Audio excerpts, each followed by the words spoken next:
things that I just want to bring up or mention has to do with the way we talk, the language we use, and the power of it.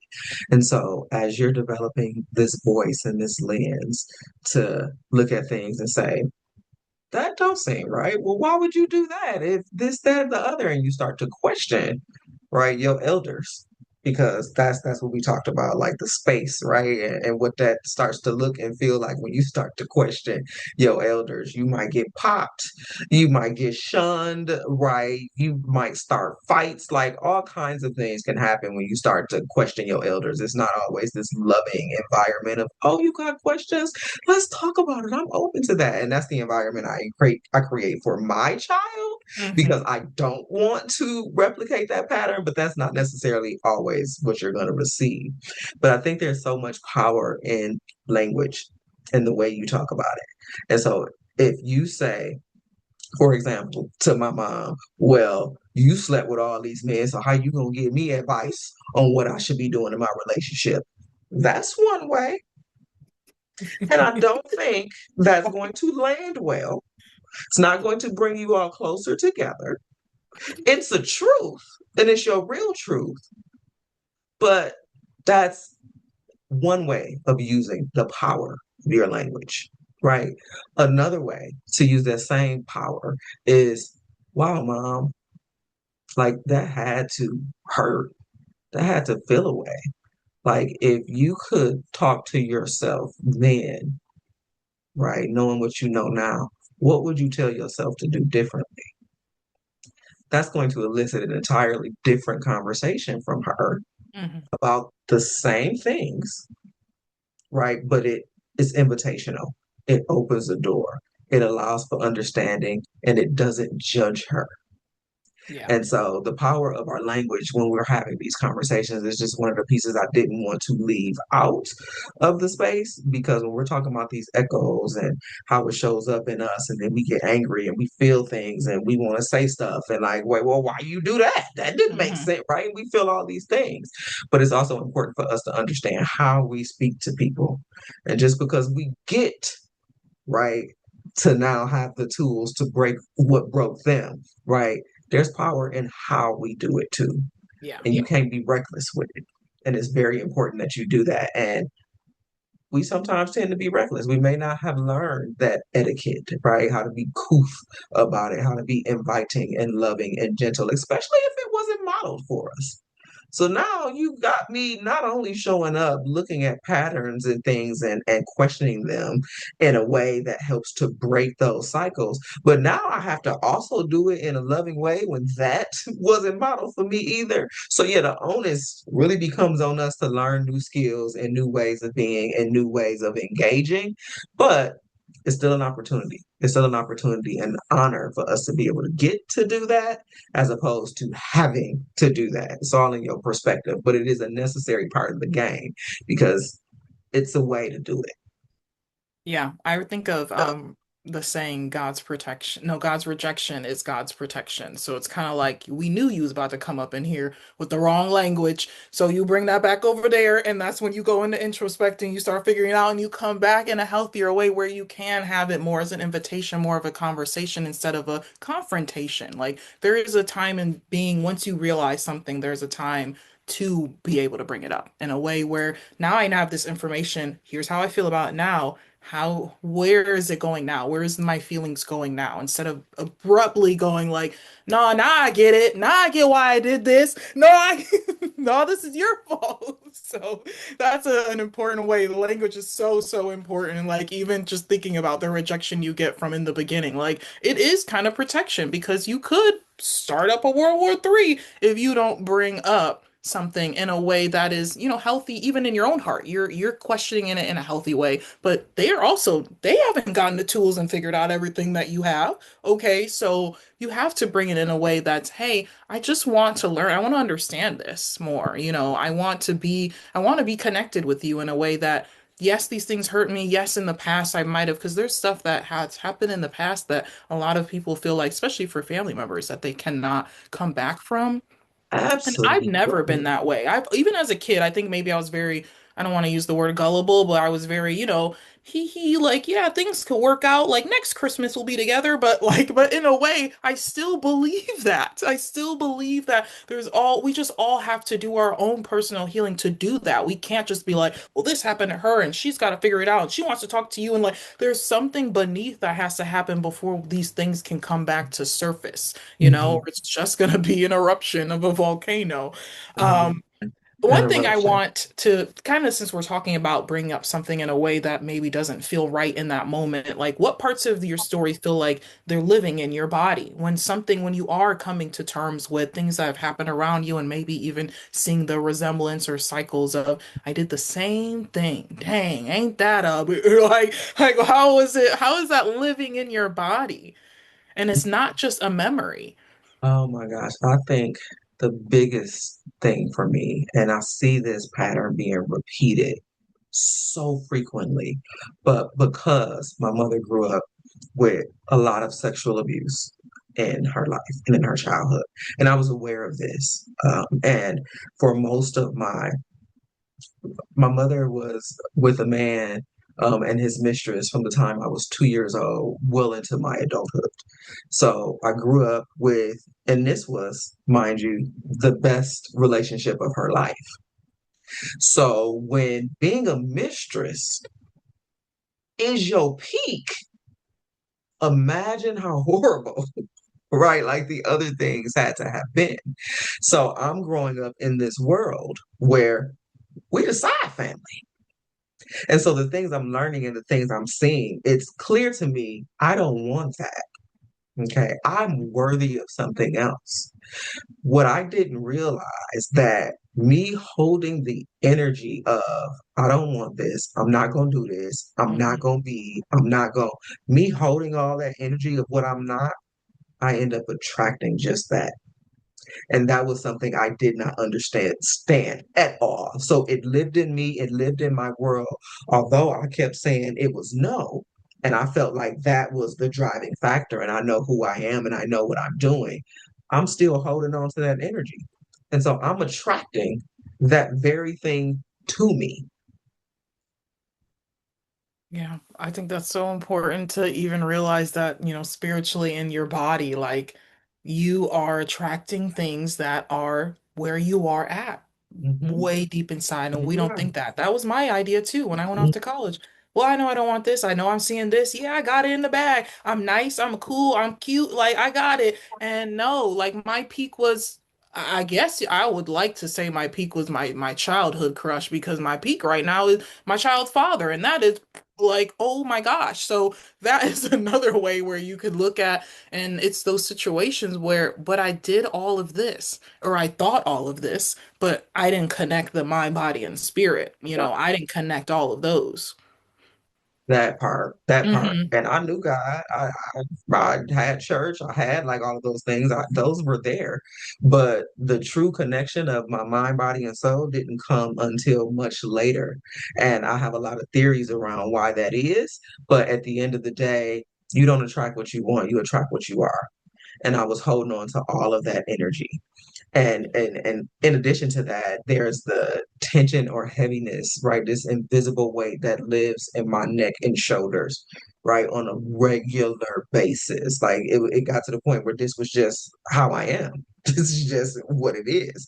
And so you go get a massage, right? And that's how you get rid of the tension and heaviness. You're not looking at the alignment of your mind, body, and soul and what energetically you're carrying that is creating that tension. I know nothing about epigenetics. All I know is I ain't gonna be like my mama and the rest of my family, and I'm gonna do something different. But I have no idea what this energetic, this invisible energetic weight that I'm carrying is. I don't even understand it, right? Or this urgency to fix everything before it falls apart, right? I learned that as a child. I carry that. I learned to navigate in that space, and that became a way of being for me. That's something I'm unlearning every day right now, right? And so I plan rest days. Rest, rejuvenation, and sleep are three different things.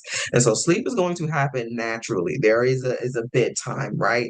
But rest and rejuvenation days, I actually plan them in my calendar now because I have to unlearn urgency as a way of being. because there's an ache, right, that you carry in these stories, these things that you don't speak, these things that you don't know how to unlearn and unravel because you don't even know how to name them, right? There's an ache and you carry this tension. And until you know how to look that stuff square on and do the work, it's not always easy. Yes, it's hard, right? There's heaviness, you need therapy, you need coaching, you need this, you need a sister circle, you need a spiritual circle, you need all kinds of tools. You don't have to do it alone, but you need to do it. Yeah, when I thought of you saying like this deep hurt that you're not even able to understand, I immediately thought of my students, high school, middle school, and how scary that must be and not to have any of those outlets. And Mhm. it being available to us. It's not like it used to be. Like it is available to us, but schools are not even, promoting it in a way that's helpful for them to get in school. And then they're not promoting it in a way for parents to, be involved, or just the system of school is not where it's drugged to a point of like money, school scores, test scores, memorizing stuff. We don't even know how to type anymore. Like we don't know cursive. Like we're just like moving all these things out the way. How are we gonna primarily use computers and not learn typing? I don't get it because I'm trying to teach the kids how to write and they don't even know the standard form to write is, to write in the fast way or whatever. So the things are not matching up. And that's where I think this is so important for adults to seek this help, to learn it and help children because they're the ones that are suffering the most. And they're Mhm. the ones that will travel and bring this with them with this knowledge all around them, but no one's even helping them like handing it to them. And we should be able to do that. We should be doing that. Like what the heck are we role models for and doing all this learning and Right. changing and healing for if not for to help, That's others. that's the point, right? We gotta heal it. Because when you don't heal it, that's when you get the reactions. That's when you get the backlash. That's when you get all of that, and not everything is healed, right? And I'm not sitting here saying I am completely healed, and there is no question you could ever ask me that won't trigger me. Lies, absolute lies. But what I do is commit to the journey, and I trust the process, and Yeah. I will let it unfold. And the moment I'm uncomfortable or I'm feeling any kind of discomfort or whatever that may be, if I'm feeling tension, my energy ain't right, I'm asking self, what ain't healed? What's going on? I ain't blaming nobody for waking me up. I ain't blaming nobody for not doing X, Y, and Z. I'm not doing that. I'm looking at self because anytime my energy is off, it is something about me. It's nobody else's fault. And that's the process, right? And that is the most difficult thing for people to do, to look at you as Hmm. opposed to everybody else while still not internalizing it. And that is a very tricky thing to do. It is a skill that you absolutely have to learn, but you never will if you're not even committed to it. Or if you're not even aware of it. I think one thing that when you said it was a journey, a lot of us are even not even aware of this being a journey the way that it is until late 20s, 30s, whatever, something really big happening. But none of us really feel prepared for what is out there when we leave school. And that's another thing that sorry to bash schools, but since I've worked in them and been able to understand them in a different way, we're not preparing our children for real life social emotional learning. Like we're just No, not. no, not at all. The structures are not designed to do that. The systems are not. So whether we're talking about school, healthcare, the justice system, the child welfare system, right? None of these systems are designed to actually create holistic well-beings. They're designed to keep you functioning at a level that requires you to keep needing them to exist. Mhm. Capitalism is real, racism is real. These isms are real, and they are the machines right behind all the things that we're doing. And they're not going to work if you ain't broke, stuck, and busted and disgusted. You need to be those things because you need to keep having to come back to them to get the answer. And so it's a process that's working the way it's supposed to work. And if you really want to break out of the matrix, At the end of the day, there is an awakening that has to happen. And we here on Earth School, at the end of the day, it's Earth School. Okay. We here to learn and grow. And the only way we do that is through pain and suffering and challenges. But it's Yeah. not about the pain, the suffering, and the challenges. It's about how you interpret them, what you learn from them, and how you grow from them. And so it is school. Earth is school. That's what we're here for. And so it's a whole different way of looking at all of it. And there's some indigenous cultures that don't even consider you an adult till you hit 49. You have to go through that cycle of seven, eight Oh, times okay. before they say you actually grown. Because wisdom, right, requires you to bump your head a few times for you to think you know, and then for you to think you know, and then you think you know something, but then you learn something else before you realize that you actually don't know. And I need to come back and do this from a different perspective, this curious, introspective, observant approach to the world and life where I trust the process and I commit to the journey and I understand that I'm always learning and growing. And it's a different way, a different perspective of being that you have to embrace in order to really, right, get out of the matrix. Because as long as I'm expecting the school to actually educate my child, I'm going to stay busted and disgusted. But when I understand their function and what they're actually there to do, then I can show up differently. Yeah, I've heard about that 7 year thing too. I just think about the last 7 years before this was right before 2020, and I met my ex, and the 7 years before that was like at the end of high school or beginning of college. And those, I do truly believe in those 7 years kind of time warps Yeah, where like this this is my squeeze. lesson right here. All of everything, every decision you make leads you to where you are now. And I don't Mhm. think people really realize that or realize they have that much control over their life. And you just kind of have to see that in cycles that, like you said, challenge you, make you feel pain. Because if they were happy, you would continue doing the same thing over again. Like, you If so it turned out great, right. then we wouldn't we wouldn't look at it. We just keep going. So the whole point is to get there sooner than rather than later, and so that you can live a I call it like kind of like a cruise control, but you're like smooth riding. Like, okay, I got this. I can look around. I can get my foot off the pedal sometimes. You can relax. You can rejuvenate. You can relax. Like, do we want to get to that point? Because a lot of us are living in that not surrender, survival mode, and that is Yes. intense, and Yes. that weighs on your body, and Hmm. you just start to feel it and everything. Hmm. The Hmm. question that I want people to walk away with, and kind of this is we talked about a lot, and all of these episodes talk about a lot, and it's so different from every single person's story is different. But a lot of the times, the characteristics that we bring into our adulthood and the decisions we make are the same. So when you look at the generations before you, what pain or limitation do you now see that they never had the tools, safety, or the language to assess? And I can think about that for everything. Like you said, your mother loved you. You knew that. Majority, our moms, I'm gonna say everyone, majority of our moms love us. And they just didn't, they didn't receive it in a way where they thought it was true. So it's hard to look at something when you were never set the plate to give it to someone else. Oh, well, I know I didn't get this on my plate, and I knew I didn't get this. Here's an emptier plate of hopefully not as bad as the one I got before. Like, but now we're trying to be like, okay, we're looking at it. Okay, here's the plate they got. Here's the stuff they took away from it, but still brought back to me. And how Hmm. can I change this? How can I stir fry, whip it up into something that is good for Yeah. all of us, that's nourishing for all of us? I love looking at the stuff in a way of hair and food because they're both including nourishment, they both include hydration, they both do having a routine, having a set routine that's you're consistent with that helps your roots, it Yeah, helps your insides. absolutely. So what do you what kind of things do you feel like people can do with this question? Looking back and looking at the pain and the limitations and the tools and safeties. I mean, even simply writing down what tools you have today that we didn't have. I do that with my students when I'm talking about what are things that you do that's healthy for your mind, what are things that you do that are not healthy for your mind. Just sitting there and looking at that is helpful to you. So how can they do that with this question? I think it's so powerful because at the end of the day, what you're looking at, what you're paying attention to is what they never got to heal. And there's such power in that.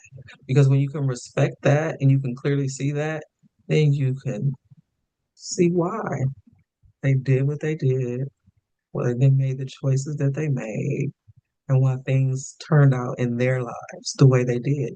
Hmm. One day, your children are going to be looking at you saying the same thing. And so you have an opportunity with this question. When you consider what it is that they never got to heal and why, you then use that power to look at your own life, Hmm. a different lens. And what is it that you're trying to do for those coming after you?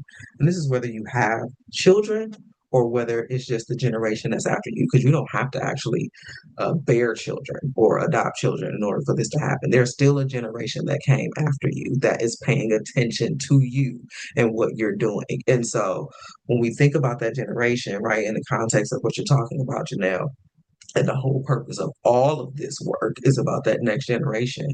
What did those that came before you never get a chance to heal? And why? No Hmm. judgment, no BS. Just look at it for what it is. What didn't it get to heal and why? And just consider that. Yeah, that's so important. I think it comes from a gentle place too. So it takes a certain time in your life to process all of this and to have a gentle heart with yourself and others. And Yes. that's the I feel like leads right into like how that grief and that forgiveness can really Yes. help you just move forward. Because a lot Yes. of us think that we're not stagnant, but we are internally, we are. And Yeah. that's why things aren't moving, or you're making the same choices, or you're making or having the same mindsets because inside something is stuck. And a lot of us don't know what that is. So just digging in and just doing little things definitely gives you a light bulb moment. And that's what my goal is. I'm hoping to I'm starting to write a book and I'm hoping to have it done by the summer. But my idea is that we are like I am a lighthouse. I've seen this light this whole time I've been in this tunnel, and the lighthouse is kind of like being illuminating this idea for people, illuminating this transformation for people to know that it is literally possible for anybody to do it at any age, at like, but it's all based on what you do. It's not someone like, yes, you can get therapy, you can get coaching, but a lot of the work is strictly you. And it's hard, a lot of the work. I think one thing that you said that made me think about myself is that I went into psychology because I wanted to understand why my mom did this, my sister did this, why things turned out this way, why my grandparents did this. And a lot of the time I expected to get the answer from the book and then from them. And it's like, well, I didn't get the answer from them. Or when I asked, it was not the way I wanted it. And then through the books, I was like, oh, okay, I'm able to at least dig into addictions. I'm able to dig into trauma wounds, but not particularly generational type things. That was not the type of stuff I was learning. It was just the brain stuff. So it's stuff like if you're not in a psychology major, why would you do that? If no one's encouraging you to go to therapy, why would you just think about it? So it's things that don't come from someone telling you. It's a lot of things that you have to do on your own, and not a lot of us are even prepared to do that, nor are they even invited to do that. So that's what I do, all the stuff I do. I invite you to do that hard work. If you want to see a transformation, I also invite you to do that work because, like you said, the next generation is looking at us, whether you care or not. They are. And also, a big part for me was I want my daughter to see me doing what I've always dreamed of doing. I want her to see me as the role model. I want to be the mother I've always envisioned myself to be. So if that's something that people have for themselves. I want to be this blank kind of person so that my daughter, the people after me know that this was my purpose. I'm here to help people. Um, that's another reason. Like it takes a huge drive to do this work. It's not just handed to you or a lot of people it's not even mentioned. No, you seem Yeah. like you're doing good. How are you? I'm good. Great. And then you move on. So it's not something that's encouraged. So I you have to have it in yourself to do it, to Yeah. really do it. Yeah. We're talking about legacy, right? Hmm. There's the lineage, and then there's the embodiment in this life, and then there's the legacy that you want to leave. And at the end of the day, they all matter, but you can't really leave a good legacy without doing the lineage and the embodiment work. They all go Hmm. together, past, present, and future. Yeah. That's it. That's all. Yep, past, present, future. Yep. Thank you so much. I can't wait for our next episodes, and hopefully I think we can definitely make some really nice worksheets for people. I can't wait to include this in my guided journal, and just thank you for being there on this path, and we're so lucky to have met each other. This was definitely meant to happen. Anything else you want to say? Agreed. No, I'm excited to come back and have the next conversation. And I'm excited for people to be able to unpack, right, what those before you never got to heal. So even if Yes. our paths never cross directly, I'm excited for you to be able to do that work because that's just a little bit more unraveling that happens in our world that's going to take you out the matrix. Yes. All right. Thank you everyone for listening, and that's that. Thanks. Bye.